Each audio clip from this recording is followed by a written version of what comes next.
Hello, Sam here with jbugs.com. Now that our Type 3 engine has been stripped down to a long block, we're going to get it mounted to an engine stand so we can pull the suspect head and see what the problem is. Keep in mind this is not being planned as a full engine teardown, nor is this a full restoration project. This car is a daily driver, so we won't be fully detailing the engine in tin. We're just looking to get the engine up and running while cleaning it up a bit and fixing some oil leaks. The owner of the car is on a budget like most of us, so we will only be replacing what is necessary. This will not be a complete engine teardown. To get up and off the ground first, we mount the engine to our engine stand bracket. The bracket mounts to one side of the engine case, not the bottom two studs. We use a couple of extra sockets to fit over the stud and bolt as spacers before putting on washers and nuts. With the engine secured to the bracket, the engine is lifted up with the help of some assistance and slid into the collar on the engine stand.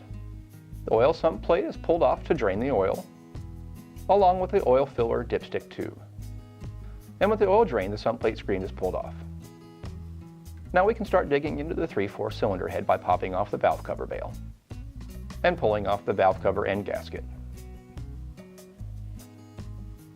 The rocker assembly nuts are removed from the head, and the rocker assembly is pulled off.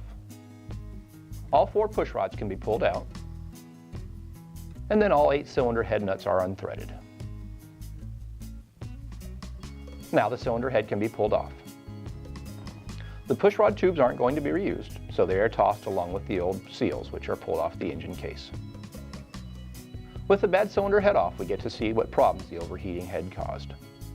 The number 4 cylinder valves are tannish brown color, and the valves are sitting properly in their seats. The number 3 cylinder valves are covered in carbon, and the seats and valves are sunken into the head. This meant the rocker adjusters could not fully release the valves, leaving them open partially at all times. With the cylinder head problems confirmed and all the cylinders inspected, we're going to leave the bottom end as is and replace both cylinder heads. Despite being on a budget, what you do to one side of the engine, do to the other to keep it balanced.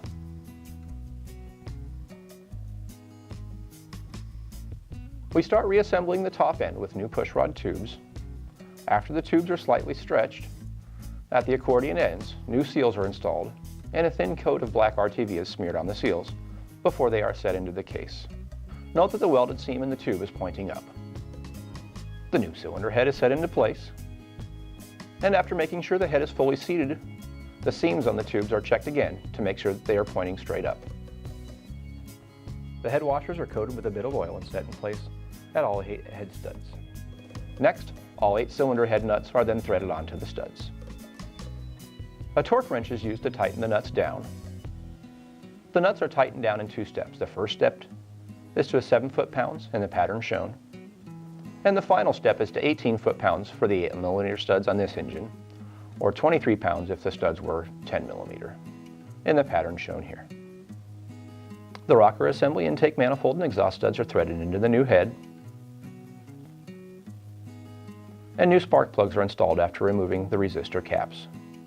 New chromoly push rods are installed, followed by new rocker stand O-rings, and then we set the rocker assembly in place after making sure that the push rods are in place on the rocker arms.